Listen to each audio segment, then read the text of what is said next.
Okay, welcome back, guys. Good morning to everyone, or good evening to everyone, depends where you're tuning in from. Maybe even a good afternoon. So, we are on day 24, and we have only one goal for today. It's got to be a quick one because there isn't much time here this morning to get some writing done, but we're going to get as much as we can. We're going to do as much as we can. So, we have been working on this dojo scene, and we've pretty much done everything that's needed for this scene. Except for the very beginning, that very first image of our protagonist walking up to the dojo and sort of assessing the task ahead of him. Okay, so just to catch everyone up, remember the novel that we are writing from scratch. We have worked out pretty much the backstory and the general plot now, and we have these two sisters, these two twin sisters. And they are both heads, they've both risen to captains of the Yakuza in two rival districts, and they are about to go to war against each other. And our protagonist, Sharp, he is sort of caught in the middle. So he's already, in chapter 1, we had him meet the older sister, the older twin sister, and the older twin sister tells him, I need you to kill my younger twin sister, right? And I need you to do it secretly because we are the Yakuza, we are organized crime, and our superiors will not let us go to war against each other. So our guy, Sharp, he has, weaseled his way through, he has wormed his way into enemy territory, and he is now at the dojo where the younger sister, the rival younger sister, has set up shop, basically, right? She's now the head of this dojo. She's the head of this clan of Yakuza captains. She's a Yakuza captain of this clan. And Sharp, our guy Oliver Sharp, he's our protagonist. We are going to start this chapter, which is somewhere around the midpoint, I guess. We're just going to start this chapter with him having this visual of the dojo. And then we've already written what happens pretty much as he walks in and gets himself into a whole load of trouble. So these were a few thoughts that we put down immediately when we had the idea of how this chapter is going to be. So let's try and fill this page up with, actual writing rather than just sort of notes. So let's see what we had, and let's dive straight into this. Stream today is going to be about an hour long, guys, and then I've got to get off because there is a plumber coming today, so I've got to deal with all of that. Good for me. Okay, so here we go. What do we have? The dojo stood at the top of a mountain. I walked up the snaking path towards the entrance, which loomed in the distance. Okay, so we have that visual. Okay, I see what we're trying to do. The two stone wolves sat either side of the dojo entrance, 30 foot tall with teeth as big as me. Their eyes were cast down upon whoever dared to stand in between them. In this case, okay, so obviously that doesn't read very well at all. But yeah, we have this idea that this dojo is all about. It's all based upon the characteristics of the wolf. So their fighting style is based around the movements of the wolf, right? Their mindset is very much a pack mentality. Right, but at the same time, they have the ability to go out and branch away as the lone wolf. So all these things, they're picking up, they're taking away lessons that from the wolf, and they have like wolf insignias on their clothes, on their their gis. I think that's the term, right? The gi that they wear in martial arts. So yeah, so these two stone wolves who are standing outside the gates, as a foreboding presence. To ward away the weak-hearted, the wannabes, the people who go, I want to be part of this, I want to learn this martial arts, I want to be part of this clan. These two stone wolves are sort of like the initial image that they're greeted with, and the faint of heart will turn away just at the gate, right? They don't even make it through to the actual dojo itself. And then So I told this story. This is actually a true story about me being chased one day on the beach, and I thought maybe we can use this I don't particularly think we can use this as I'm looking at it now. So let's just really write this whole thing from scratch. And keep in mind, one of the best tips, and I think we've said this so many times now, it's hopefully it's starting to sink in, at least to me, if not for everyone else, is that every chapter that you write, it should be like the first chapter of the book, as if nobody knows what's come before. And the reason for that is that you want every sentence, and especially the first sentence of a chapter, to pull the reader through that first part of the chapter, right? That you've got to compel the reader to continue. So that's what we've got to do. So the dojo stood atop of the mountain. Now, is that a good opening line? Imagine that was the first line of a novel. I mean, it's not terrible, but it doesn't really do much. It doesn't promise me much as a reader. So let's go ahead and start chopping and changing this right now. So we have our guy. He's standing right there, and he's looking at this dojo. Let's just imagine the scene, and then we'll be able to write a good sentence. So he's standing there. Maybe he is atop of a mountain. Maybe he isn't. That's really irrelevant. Point is, he's looking at this dojo. What's he going to be feeling? If he's got these two giant stone wolves bearing down upon him, then obviously he's got to feel pretty trepidatious, right? He's feeling a bit worried. He's feeling a bit, I've come here to do a job, but, is this really going to be as easy as I thought it was going to be? Obviously not. But that's the kind of image we want to get. And instead of the dojo, let's call it what it is. So we had it as the Okami Fighting School, I think. Fighting school. Okami is the Japanese word for wolf. Again, everything had to be cohesive. Everything had to be the same. So that's why we chose that name. So Okami means wolf, and this whole place is based around the wolf. So maybe let's start from a different angle. Instead of saying the Okami Fighting School, let's start with our protagonist. So how about something like this? I wouldn't say, or I wouldn't go so far. Remember, our protagonist, who is he? He's a very, he's what do you call it? He's a very cool, reserved, snarky, jaded type of character, right? So we've got to keep that in mind as we write this. How would he say? He was scared. He wouldn't come outright and say he was scared. So I wouldn't go so far to say I was scared. I was scared. But looking up, and then we'll bring these two stone walls. Looking up at the two giant stone wolves, which sat either side of the entrance to the, and then we have this Okami Fighting School.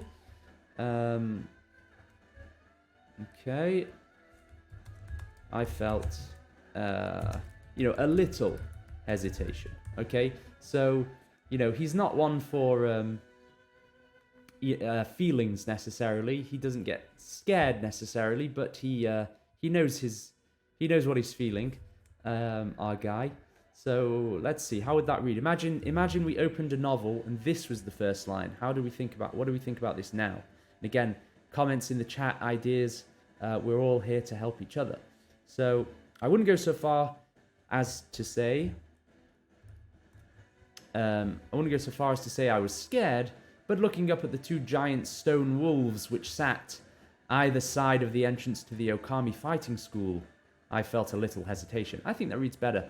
Emma Cadolian, welcome back. Thank you for lurking. You like to lurk, as I recall. And I like to have people lurking in the background too.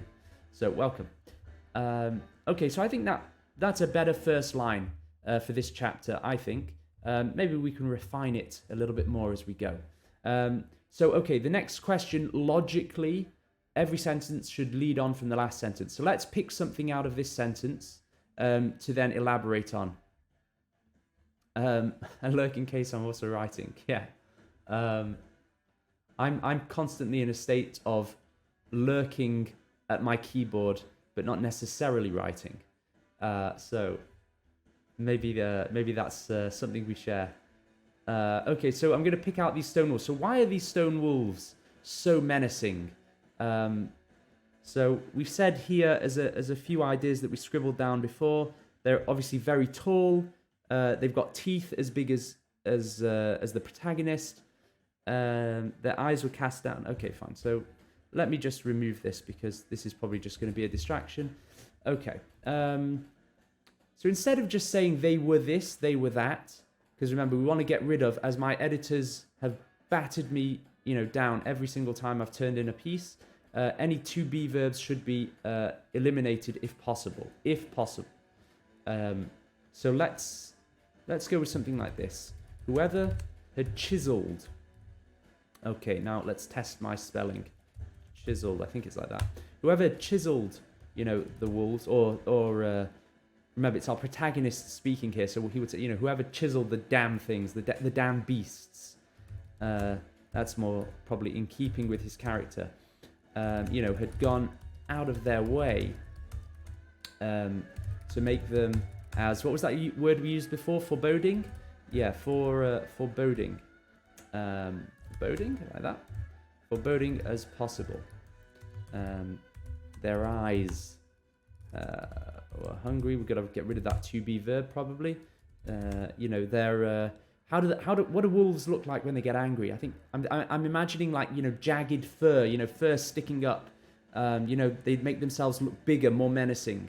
I'm thinking of a lot of sharp lines, jagged lines.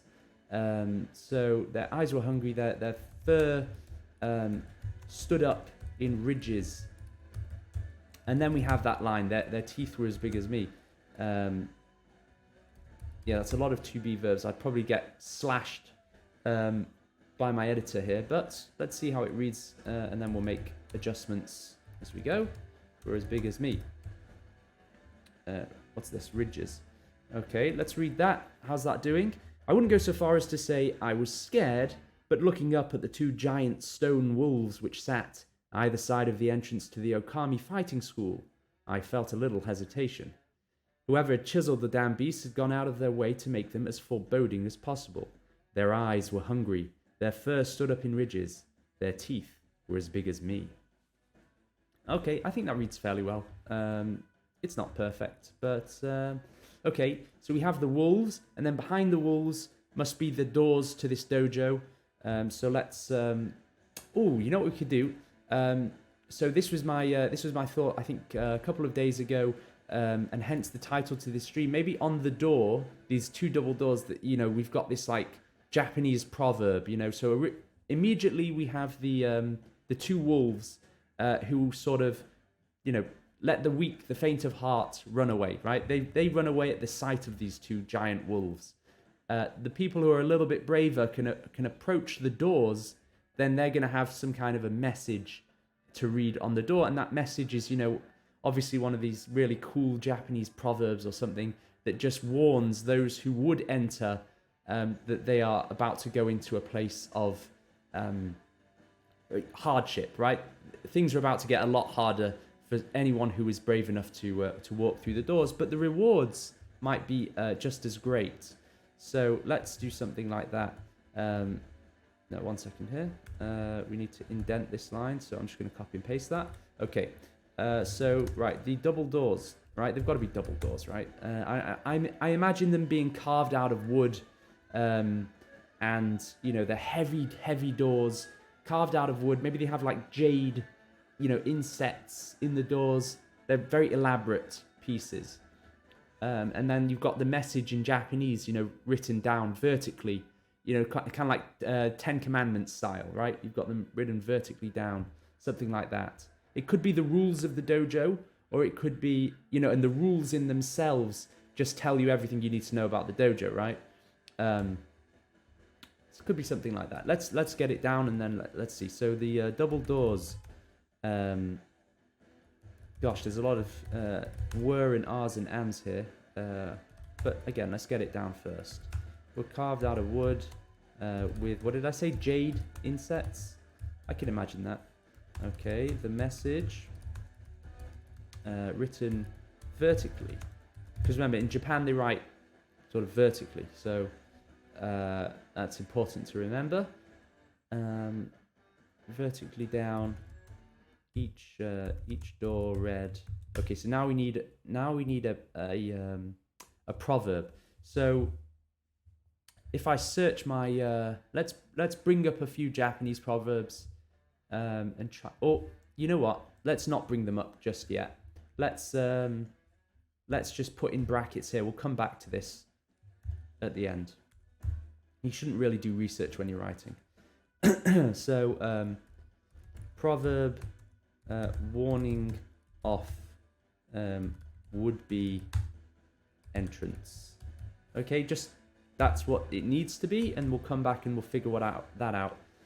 So our guy Sharp, he then reads the proverb, he sees the wolves, he reads the proverb, and he's going to have at least some doubts, right? No matter how strong your protagonist is, they're going to have some doubts as, gosh, am I really going to go through with this?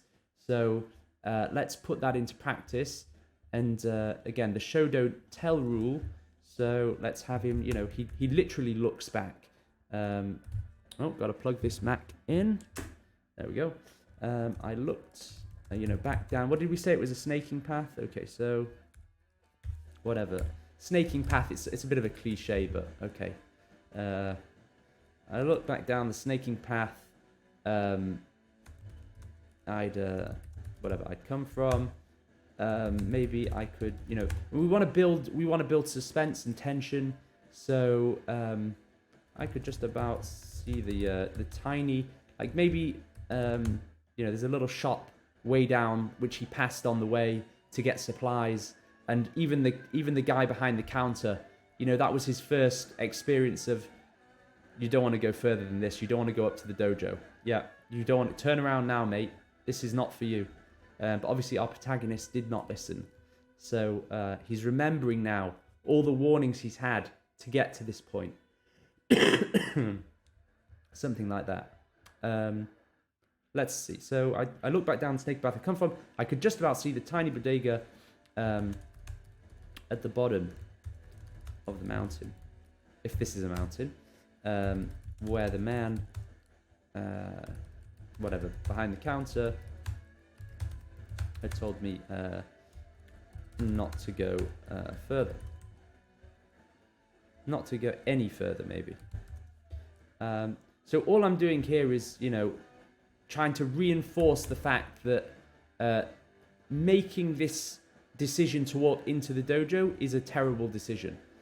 So that's what this part needs to do, right? We have our guy standing at the entrance, and he's describing, he's saying, I'm feeling a bit scared. He tells us why he's feeling scared, because of these two stone wolves, and then this proverb, which basically warns everyone off. And then he looks back down, he starts to have doubts. And even when he looks back down, he gets more reinforcement in this. He says, oh yeah, that guy told me not to come up here. Everyone's been telling me not to come up here. What the hell am I doing? So that's what we're trying to do with these lines. So let's now, okay. But obviously he can't stay away. So, okay, but I didn't have a choice. Right, so, okay, so one thing that we still haven't worked out, and even though it's day 24 of writing this novel, we still haven't figured out exactly what our protagonist wants, what his real ultimate goal is. We know what he's been hired to do. We know the plot in general, but we just don't know what his driving force is. So for the moment, I'm just going to put that. So, I needed X, and remember the sister, the captain of the Yakuza who hired him for this job, she has promised him that she will pay him whatever he wants, as long as she helps, as long as he works for her, and goes and kills this sister who is the captain and the head mistress of this dojo. So I needed X, and Kori Matsumoto. That's the older sister who hired him. Kyoto Matsumoto could help me get it. But still, you know, so he's sort of, he knows he has to go into this place, but he's not going to go in without, you know, doing his homework, you know, at least like he did in chapter 1. If we just, what exactly did we do there? Remember when he was meeting the first sister, he sort of did a bit of reconnaissance. Okay, so if we just bring up that, let's see how he did it there. Yeah, so here we go. This is the part, right? The taxi pulled up about 30 minutes after we'd left the hotel. The driver told me the Green Bird, that's the restaurant he went to, was about halfway down the bustling street to our left. I couldn't miss it. But I walked straight past the place without giving it a single glance. I wasn't about to just walk into some random restaurant without checking out the place first. I had no idea who or what I was dealing with, and if things went to hell like they often did, I needed to know I could get out quickly. Okay, so this is a guy, right? Remember, we said he has some sort of training. So he's standing at the dojo. Oh, hey, Tallulah. Great to have you here. Finishing up a quick sprint before going to bed. Awesome. And again, I hope you're going to send in some more work because, you know, it's always great to see how that novel is progressing. So, yeah, this guy, he has some sense about him. So that was just a restaurant. Here, where it's like an ominous sort of a dojo, he needs to have even more trepidation. He's going to have even more caution. He's going to take more. Yeah, cool. Look forward to that, Tallulah. All right, so let's try and put that in. Still, that didn't mean I shouldn't take precautions. You know, something like that, right? So he's looking at exit routes. So as far, yeah, please do. Next stream will probably be on. It'll actually probably be on Thursday or Friday, simply because tomorrow I got a very, very, very long day. So yeah, next stream will probably be Thursday and Friday. I'll update the schedule. Ooh, excuse me. I'll update the schedule after this stream. So okay, so yeah, he's gonna check out these exit routes. So you know, as far as exit routes, let's just put down something. We're concerned. In fact, okay, I know what this should be actually. I couldn't see anything. So again, you want to make things as hard as possible for your protagonist, right? So he's looking at this dojo, he's looking around and he's seeing, you know, if things go wrong inside, which we know that they will, but if things go wrong inside, I need to have a way out, okay? And just the fact that he's saying that already lays the groundwork. We start to build that hesitation in the reader, you know, oh, if something goes wrong, oh no, something might go wrong inside, right? We're just building that suspense very, very, very subtly here. It's not really on the nose, but it's something that we need to do throughout the chapter, right? The stakes have to raise constantly, and that we know because we've written it that it does. That the stakes do raise quite quickly here. Yeah, so let's just bring up everything here. Remember, we only need to write 1 page a day. That's the goal. So. Still, that didn't mean I shouldn't write. As far as exit routes were concerned, I couldn't see anything. The Okami school. So this thing, the Okami fighting school, right, sat at the top of. So if it's at the top of a mountain, right, if we imagine this big gate, these big double doors, and these 2 stone wolves, right, and then the only way into the place is through these double doors. There's no real other way in. That also means there's no other way out. So Sharp's our guy, Oliver Sharp, he's got to be thinking, if I go in there and things go wrong, I really can't see a quick way out. So I'm going to be on my own in there. So let's put something like that down. And again, we're just starting to build that suspense, right? Starting to build that trepidation going into this. And keep in mind, this is already at the middle. This is a chapter that has to be somewhere in the middle of the novel. So, you know, there's going to be a lot of baggage that we're going to be bringing into this. This is a sort of a monumental part of the novel. So let's make sure that we capitalize on that.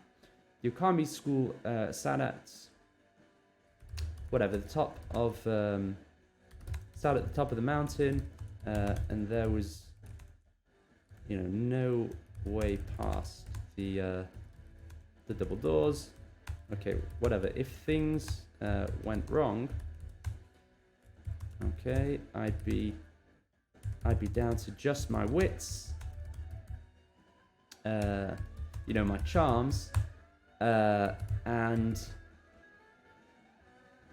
so what I'm thinking here is, so again, if we go back to chapter 1 just for a second, and we had, so he meets the captain of the Yakuza, right? He meets the first captain of the Yakuza, Mizuki Matsumoto. She had given him a puzzle box and told him to open it. And when he did, there was this rabbit's foot inside, right? Yeah. So I turned my attention back to the puzzle box I'd smashed. Among the debris lay a fluffy white rabbit's foot, right? Maybe he's still got this little trinket. Rabbit's foot, that sort of, what's the symbolism there? It's like if you have a rabbit's foot, it brings you luck. So I'm thinking maybe he still has it.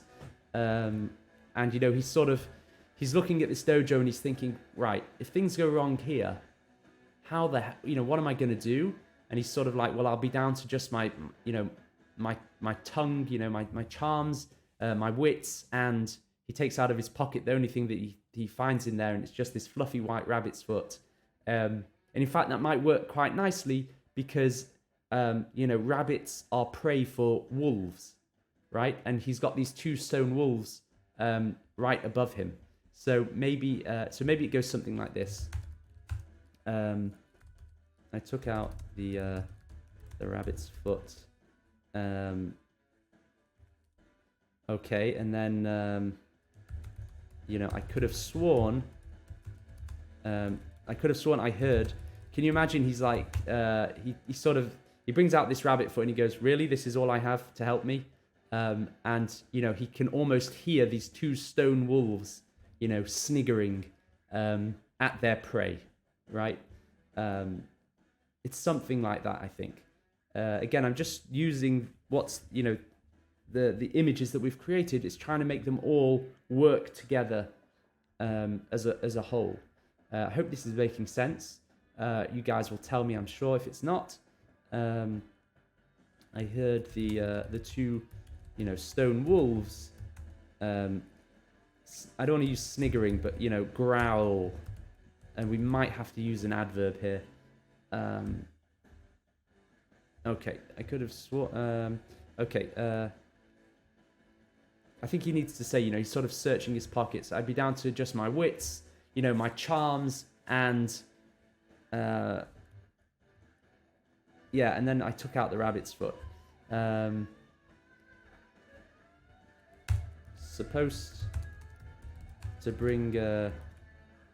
Supposed to bring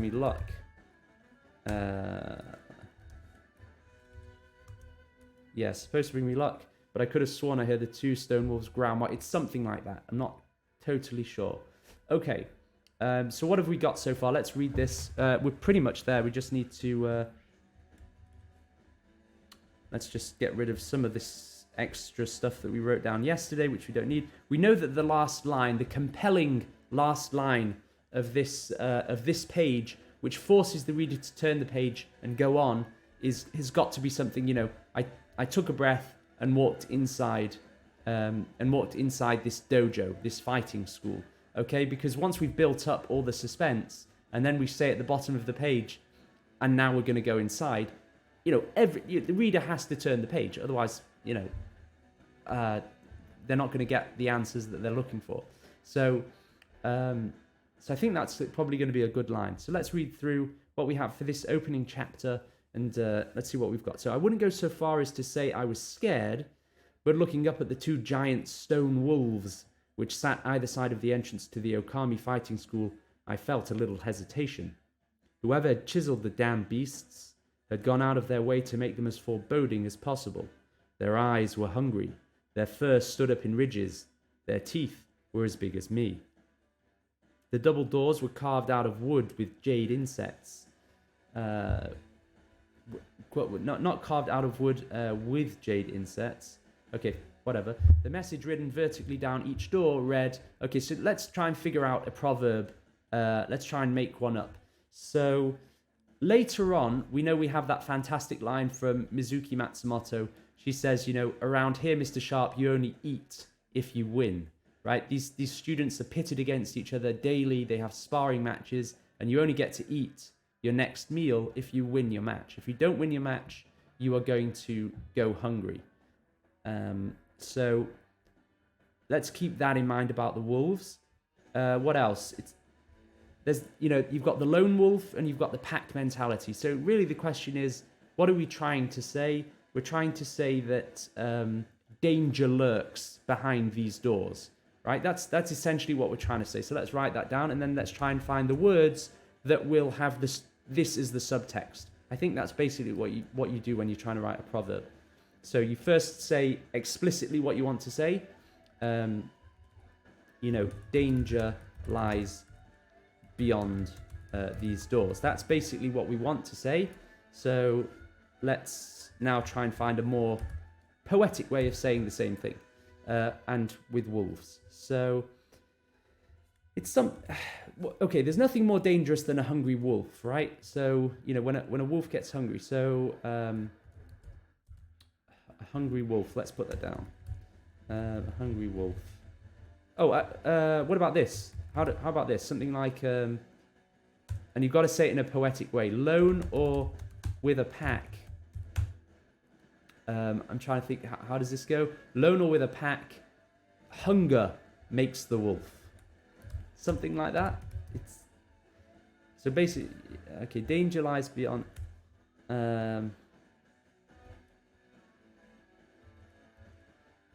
Right. So what I'm saying there, lone or with a pack, it's not quite right, but it's not terrible. Lone or with a pack, hunger makes the wolf. If this was like Old English, it would be hunger maketh the wolf. So basically what I'm saying there, it doesn't matter whether it's a lone wolf or whether it's a wolf running with a pack. That's irrelevant. It's how hungry the wolf is determines how scary that wolf is, right? How powerful that wolf is, which is really the guiding principle at this dojo, which is basically, we train our fighters in the style of the wolf. We take all the life lessons from what we find at from studying wolves. So I'm open to suggestions here, guys. So lone or with a pack, it's not quite there, but I think that's more or less actually what we do want to say. Okay, whatever. Let's leave it for now, and then we can always come back and fix it. So let me just format this correctly. I think what would be cool is in the final edition of this novel is to have this written in Japanese above this. So we'll have the actual Japanese text above, and then below we'll have it in English, and we'll have it so we can actually see what it looks like on the doors, something like that. So okay, it read, lone or with a pack, hunger maketh the wolf, something like that. Okay, and then our guy Sharp, he sort of, looks back down the snaking path I'd come from. I could just about see the tiny bodega at the bottom of the mountain, where the man behind the counter had told me not to go any further. Okay, that doesn't read very well at all, but whatever. But I didn't have a chance. I didn't have a choice. I needed X, and Mizuki Matsumoto could help me get it. Still, that didn't mean I shouldn't take precautions. Okay, so let's see. I couldn't see any other way into the school except through the doors. So there was, no other way out either.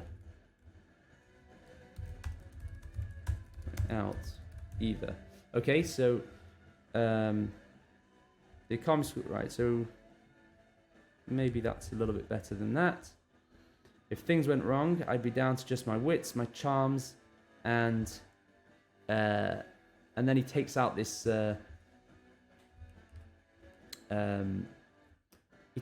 rabbit's foot, right? This thing that's he got from the first sister, Kyori Matsumoto, and then he's now staring at it. So it's supposed to bring me luck, but I could have sworn I heard the two stone wolves growl mockingly, right? As if, you know, this whole place is the atmosphere of this place is coming back to, is closing in around him. Okay, so what was this? We repeated this? Yeah, we have. We don't need this. Okay, so the final line of this page we know is that. So I took a breath and walked inside the dojo. Okay, we just need to stitch it up, basically, but that's not bad. That page pretty much works, or at least we understand what it's trying to do. What else could we put on this page? So I think this whatever this proverb is, it's got to trigger something in our protagonist. Maybe it reminds him of something, or maybe he makes a comment on it. Just needs something like that, and then this whole thing hangs together, I think. Okay. And then, so at the end of this, he's gonna walk inside the dojo, and what does he see? Let's read on, see how maybe we can get an idea from what's come later, and we'll put it back in. So in the center of the room, I saw two people fighting with training katanas. They wore black kimonos and howled loudly as their wooden swords clashed repeatedly. 8 other students stood around the mats, watching as the two fighters flipped and hurled themselves through the air and all over the mats.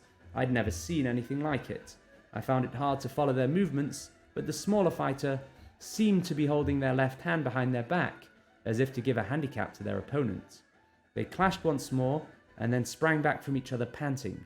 The taller fighter glanced at me as I approached the mats. It was the last thing he did. "Fool!" said the smaller fighter, seizing the moment to strike him down mercilessly.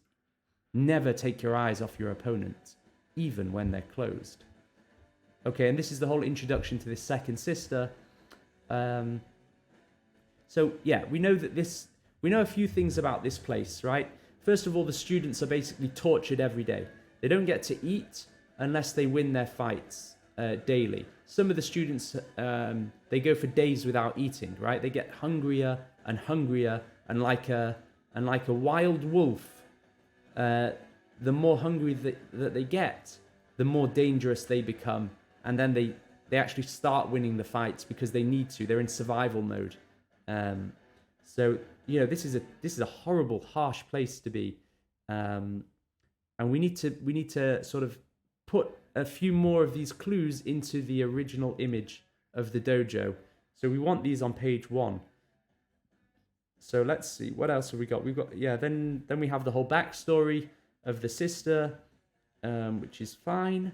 And then at the very end, we have this bit where she serves a meal to our protagonist, and the subtext there is just, I know exactly who you are, I know why you're here, and now you're in deep trouble, right? Because she basically captures him, and the plan has all gone to hell. So, okay, maybe we can use that. If the end of this scene is Sharp being captured, you know, his plan falling apart, then the beginning of the scene should be logically him going through the plan in his head and saying, this is working, it seems to be going well. We want to build up the fact that this is actually going well, because then when it flips on its head, it's more shocking, right? So we need to, I think that's basically what this needs. So, okay, let's go back and put that in. So the only problem is since we haven't written anything in between the first chapter and this midpoint chapter, we don't know everything that's happened in between, but let's try and write it anyway. All right, so, but I didn't have a choice. I needed X, whatever our protagonist needs, and Kyori Matsumoto could help me get it. Still, that didn't mean I was gonna walk inside. It didn't mean I shouldn't take precautions. Okay.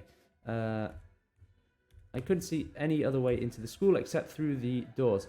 There was no other way out either. If things went wrong, I'd be down to just my wits, my charms, and he takes out the rabbit foot. Okay, so he has doubts, but then he strengthens his resolve. Right, that makes sense. Because if at the end of the day he walks inside the dojo, then something has to, give him confidence to do that. So yes, he does need, whatever he needs from Kyoryu Matsumoto, but he's still got to admit he's walking into a scary place. So let's give him some confidence. Okay. No. Everything so far had gone, pretty much according to plan. Right, he's got it. He's going to say he's sort of building up his confidence. No, everything had gone according to plan. My cover remained intact. As far as anyone here was concerned, I was here to cement a business deal. Let's imagine that that's the reason that he's because remember, he was hired by the first sister to go and infiltrate and take out the younger sister. And the only way he can do that, so how does he get close to this Yakuza captain? How does he get close to her? So obviously he's got to pose as some sort of, if we think about James Bond, how does James Bond infiltrate enemy organizations? Most of the time he poses as, some sort of wealthy benefactor or, an architect. He has some vested interest. He's someone who the antagonist wants to meet. Usually that's the case. So too here. I guess our guy Oliver Sharp has taken the same approach. So he must have, if this is the Yakuza, maybe Oliver Sharp is some sort of wealthy American businessman. That's his cover ID, right? Wealthy American businessman looking to move a lot of product, and I use the word product, meaning contraband, into Japan. And obviously the Yakuza, love to make business deals. They like to strengthen their international relations. So that's the way that he sort of, managed to get this meeting with the younger sister. So as far as anyone here was concerned, I was here to cement a business deal. They'd invited me. Okay, they'd invited me. So what? So this is what gives him confidence, right? He's looking at this place and he's thinking, obviously this is a dangerous place. Most people would have turned away, but I've been invited. I'm not just turning up here. I don't want to be a fighter. I've been summoned here. I was here by invitation. Yeah, something like that. So no, everything so far had gone pretty much according to plan. Never mind, pretty much had gone according to plan, right? So we don't need that bit. As far as anyone was concerned, I was here to cement a business deal. They'd invited me. So okay, so what did I have to worry about?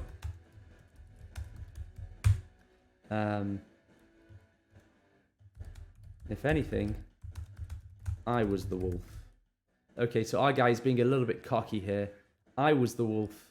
I was the wolf, and I was the wolf and they were the sheep. I don't know if I could go that far.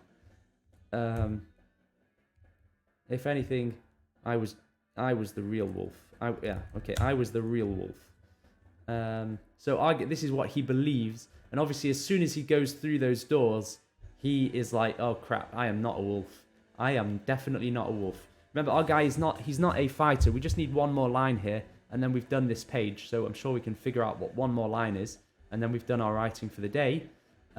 It's funny, isn't it, how that just sort of sneaks up on you. You look up and you've done the page of work. So yeah, he needs to be very confident. Pride, coming before the fall. It's something like that.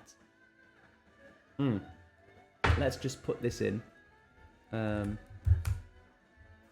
What do you think, guys? Is this making sense? Is this doing what it needs to do?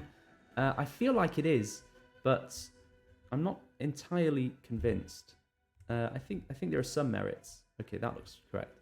Let's read it through once more, and we'll see where if it hangs together. So I wouldn't go so far as to say I was scared, but looking up at the two giant stone wolves which sat either side of the entrance to the Okami fighting school, I felt a little hesitation. Maybe this could be a little bit stronger. Again, it's these to be verbs that I know my editor is going to be like, no, that's not going to work. Choose a better word. So I wouldn't go so far as to say, I felt scared. I felt scared. I mean, she can't really complain about that. Oh, no, I can't use that because I've used felt twice. Okay, whatever. That'll be something we do in a later edit. Whoever chiseled the damn beasts had gone out of their way to make them as foreboding as possible. Their eyes were hungry, their fur stood up in ridges. Their teeth were as big as me. The double doors were carved out of wood. So let's just make this a little bit bigger. The huge double doors were carved out of wood. There's a better way of saying that.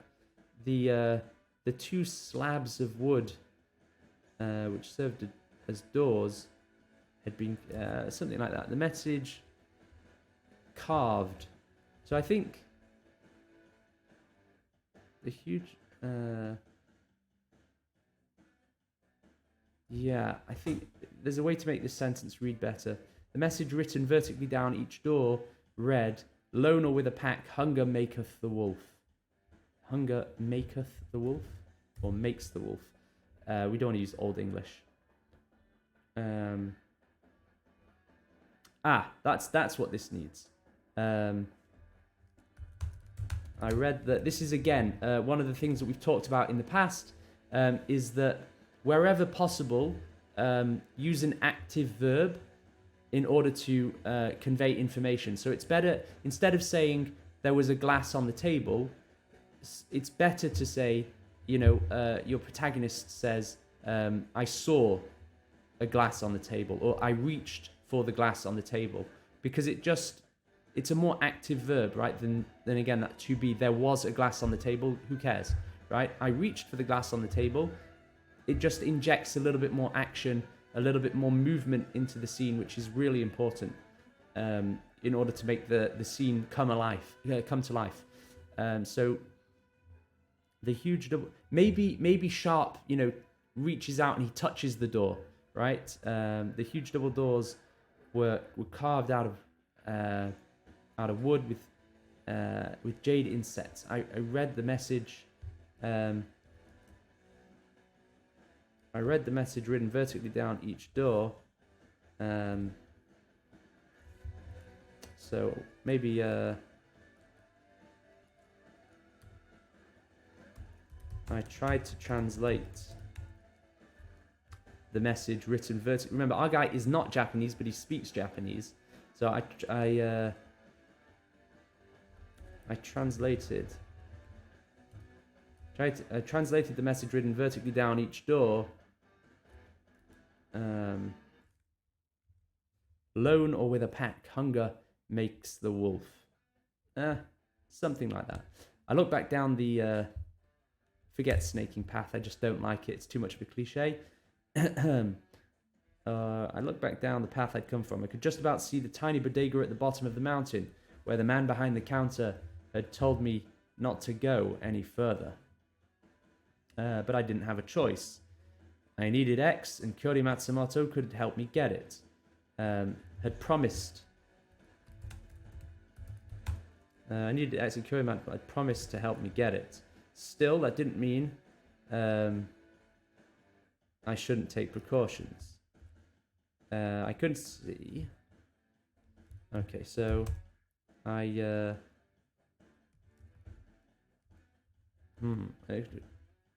yeah, so now he needs to actually try and do this, right? So still, that didn't mean I shouldn't take precautions. I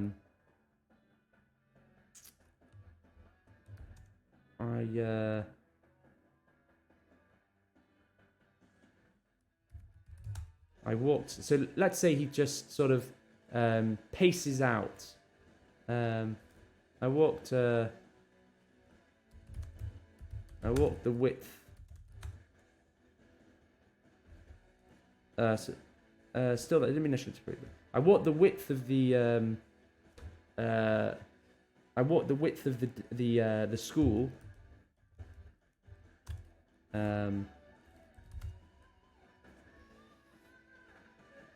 Still, that did it right. I walked the width of the school, looking for any.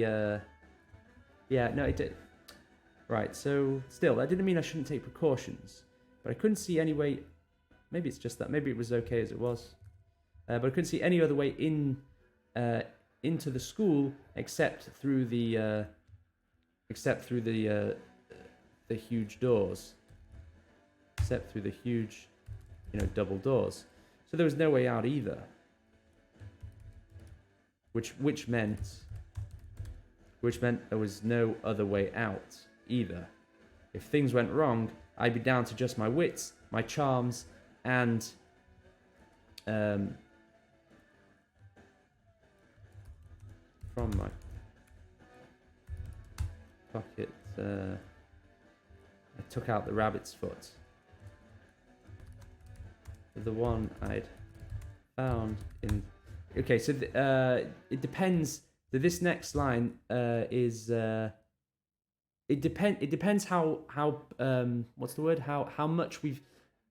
If we've constantly been using this rabbit's foot or referring to it the whole time in this novel, then we don't need this next line, right? So it would be, from my pocket I took out the rabbit's foot, the one I'd found in the puzzle box, that Kyori Matsumoto gave me. We don't need that line of the one I found unless this is the first time we're seeing it since chapter 1. So that's one of those things where you can't know if you're writing, one scene at the beginning, then one scene in the middle, then one scene at the end. But it might help us. So we said that one of the problems that when you're pantsing your way through a novel, like we are here, when you're just making it up as you go along, is that sometimes you really don't know what should happen after chapter 1. You have a general sense, but you don't really know what should immediately happen after chapter 1. But you might know what definitely happens at the end of the novel or at the midpoint of the novel, which is why we came and wrote these scenes. Klondike Nation, yo, what's going on? So sometimes that can be a good thing. So if you write the first chapter and then you write some chapter, a lot further down the line, that might actually end up helping you because you can go back and you can fill in the blanks. So here we know that we've got this dojo, right? We've got this dojo. Well, at some point in the earlier chapters, he's got our guy Sharp. He's going to have to meet someone who tells him how to get to the dojo. He's got to put in the groundwork in order to win the trust and gain the invitation to this place. So there's a scene where he gets a phone call or he receives another package and that says, come to the dojo, Mr. Sharp. I want to do a business deal with you, and that's how he ends up here. So we can. That's one of the advantages of doing this. Okay, so let's see. Catching up on some journaling assignments for class. How did the midterms go? You had a midterm thing yesterday, no? How did that go? Okay, so from my pocket I took out the rabbit's foot. These things were supposed to... Okay, here we go. This is what this needs now. These things were supposed to bring you luck.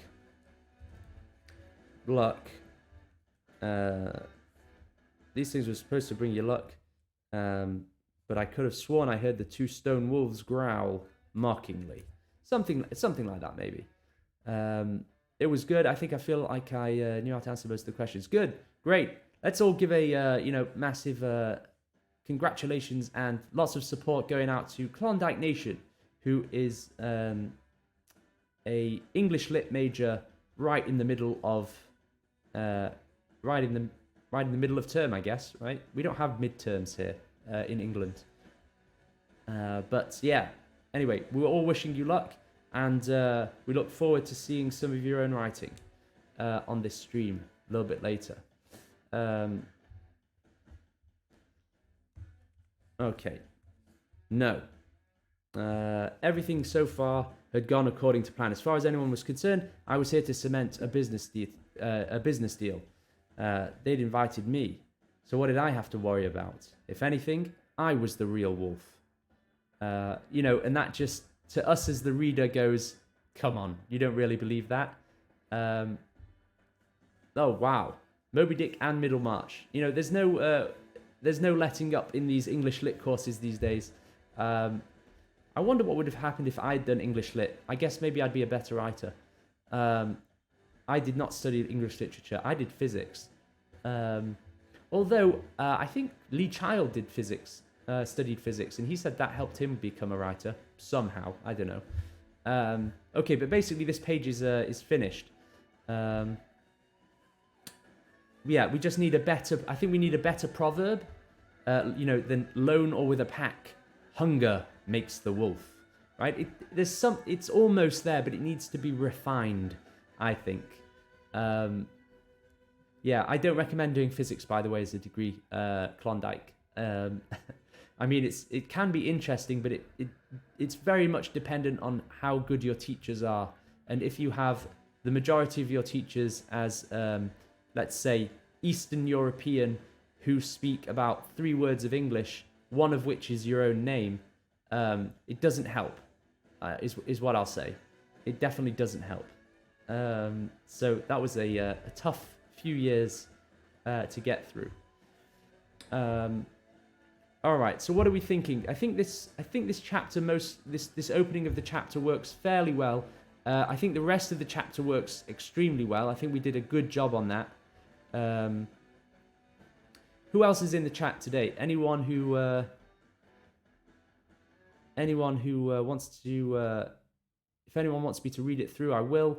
But I think what we should do now, maybe, because, like I say, I've got to rush off pretty soon. Let's start thinking about what we want to do in the next session, so that we can come to the next session and already have something to go off. So we have chapter 1. Chapter 1, our protagonist gets a mysterious package. He is summoned to a captain of the Yakuza named Kyori Matsumoto, and Kyori Matsumoto tells him, "I want you to help me kill my sister, and my younger sister is also a captain of the Yakuza, but I need you to help me take her out without arousing the suspicions of our superiors, because this is Yakuza, this is organized crime, and the last thing that we can do is go to war against each other because our superiors won't allow that because it's bad for business." So Sharp agrees, and now later on, he finally, in this chapter that we've just written, he finally does meet the twin sister. So again, this is like the middle point of the novel. He does meet the twin sister. He gets the address. He gets it. The plan to get him in front of this younger sister has worked, and he turns up on the doorstep of this big fighting school. And everything looks pretty ominous, right, from the get-go. It's like, oh no, this plan is not going to be as easy as we thought, obviously. So he now tries his luck here, and as we've seen, it just gets worse and worse. From the moment he arrives at the dojo and he sees these 2 big stone wolves outside, things start to get worse and worse and worse. So by the end of this chapter, he's basically told, you're in big trouble. He's captured by the enemy, and we have probably some kind of a torture scene. So I think we were talking about that, right? We have a torture scene where Mizuki Matsumoto, this younger sister, she reveals, that I knew all along that you were working for my sister, and then she makes him. She brings out that knife that we saw as a sort of a trophy. She brings out the knife and she says, "Right, this is how you're gonna be tortured. You're gonna have to chop off your hand, basically." So we have that scene, and then we have the far in the distance. We have this climax scene, the big end scene, and we said that since these captains are not allowed to fight each other because that's bad for business, we said maybe the Yakuza have this tournament, this martial arts tournament, once a year, where all the captains, whatever disputes they've had through the year, they settle them in the ring by pitting their subordinates against one another in fights to the death, that kind of thing. And then to the victors go the disputes. So maybe there's a dispute in enemy territory about some portion of territory. Who does it belong to? Two captains are fighting over it, and the superiors of the Yakuza, they say, right, this is out of play. We assume control of this piece of land. And then when the tournament happens, the two captains, they pit fighters against one another, and whoever wins that fight, they get the prized piece of land. The superiors say, okay, you won. That's how we settle this dispute. And there are no arguments, right? Because, again, this is organized crime. It's got to be good for business. So that tournament with all these Yakuza captains, our guy Sharp is probably going to be thrown in there as, sort of entertainment. Look at this traitor who is, look at this, this mole who has tried to infiltrate our business and tried to bring us down. They're going to try and make an example out of him. And Sharp is going to be put in a position where he's in a pit with a number of, trained warriors, a number of Yakuza bad guys, and he's going to have to fight his way out. So that's we know that's one of the later chapters, the big sort of fight scene at the end, where everything gets sorted out. So that's what we can do. I haven't looked at this in ages. I think we wrote this about 3 weeks ago. This was the stuff we wrote for chapter 2, as Sharp potentially trying to weasel his way into enemy territory. Maybe we'll also have a look at this next week, and in the next stream. So, okay. Does anyone actually want me to read through this chapter? Because I think this chapter is basically finished now as a first draft. So, I don't particularly want to waste anyone's time who's already heard it before. So, does anyone want me to read it through? Let me know in the chat. Otherwise, I think we're going to log off this stream and we will come back on the next stream because I need some breakfast. Or if anyone wants to, if anyone particularly has any questions or their own work that they want to just share with the class, then now is the time to do it. So I'm throwing it over to you guys. I'll give you about 30 seconds to get your questions or your ideas or anything like that, any comments in, and then we're logging off for the day. Yeah. So I took a breath and walked inside the dojo. I think this is all. Yeah, I'm gonna really think about this this line here. So yeah, maybe you guys as well. If you could think of a better proverb, a better sort of line to scroll across the doors of a dojo, then you can whisper those to me, and maybe we can come up with something a little bit better than this. Right? Okay, I think that's big enough. Also, I am going to put on this. I will put on the document, this actual document online. at some point, so then anyone can add to it, make comments, and then we'll see what everyone else is thinking as I'm writing. But yeah, I warn you that my editors are pretty ruthless, and my editor in Las Vegas, she is a black belt in 7 disciplines, something like that, something crazy, and and Karen will. She doesn't spare any fools, so she's probably gonna tear me a new one if this dojo scene doesn't live up to what it could live up to. But you guys are welcome to make comments and share some of the take some of the brunt of the beating that I'm inevitably going to get for this first draft. So I think we're pretty much done. How did this end again? I think there was something that we wanted to do. Let me read this last page of this scene, just so we see that it's all working. So Mizuki Matsumoto is the younger sister for those who haven't followed everything from the beginning. So Mizuki showed me into the dining room. The 8 students I'd seen before sat around a long, low table, poised to eat their fill, whilst 8 other students stood against the walls, looking on hungrily. All of them wore lean, if not gaunt expressions. The student who Mizuki had knocked out was being supported by 2 others. He groaned painfully as they all bowed towards Mizuki. I stared up at the large mural on the ceiling above the dining table. It was painted in traditional Japanese style, the scene split across 4 panels, a bit like a comic book. The first panel depicted a pack of wolves chasing a quarry through the woods. The second panel showed the pack encircled around their dead prey. The third panel showed the wolves at each other's throats.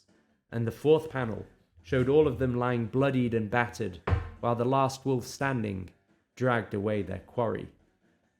It is the founding principle of this dojo, said Mizuki. Around here, Mr. Sharp, you only eat if you win. Mizuki stood at the head of the table and gestured at the student kneeling to her left. Renji, how many fights had you lost before this morning? The guy put his face to the ground. 5, Matsumoto Taisho. 5 fights. So you have not eaten for 2 days, correct? Yes, Matsumoto Taisho. And yet, she said, turning to me, far from making him weaker, his hunger drove him to win, in excellent form this morning. Thank you, Taisho. Mizuki grinned her black lips. Renji, please make space for our honored guest. Suffice to say, I couldn't meet the guy's eye as he picked himself up and stood with the losers against the wall. I glanced up at the ceiling mural again, suddenly recalling the nickname Mizuki's father had given her. No, I thought, not wolves. I'm afraid we're not much for amenities, said Mizuki the Tanuki, as I took my place next to her, but today is something of a specialty. She waited for me to look at the food, and then, just as it registered, she said, rabbit. And this, again, the subtext in there is obvious to anyone who's read the first chapter. And that basically just means this bit where she just calls him a rabbit, which is what Kyori Matsumoto, the first sister, she said, I need you to be my rabbit, Mr. Wolf. Mr. Wolf. I need you to be my rabbit, Mr. Sharp. And now Mizuki is just, serving rabbit. And, the subtext is, yeah, you're caught. Tallulah, I unintentionally reached my word goal for the day, and now I'm going to give the muse a rest for the day. Have a good stream and web. Yeah. Good for you. Thanks for tuning in again. And yeah, I think we're pretty much done as well for the day. I think this scene has really worked well. It's taken a while, but this scene has really come together, at least for a first draft. So, okay, guys, let's cut off this stream here since there are no other questions today. But yeah, guys, I'm seeing some whispers come in. That's cool. I'll respond to those a little bit later on. But yeah, great to have everyone here. So next stream probably will be Thursday or Friday, just because very, very, very busy day tomorrow. And yeah, so Thursday or Friday, same time-ish, same place. And anyone who wants to go back and watch some of the older videos and watch how we got to this point of the novel, the original videos, the first few are on the YouTube channel right before your eyes, and the others have been highlighted and should be on Twitch, still available. So cool. Please do share this area with other people. Let other people know, other writers, other readers. Let's start building this community, and join me next time where I will continue to write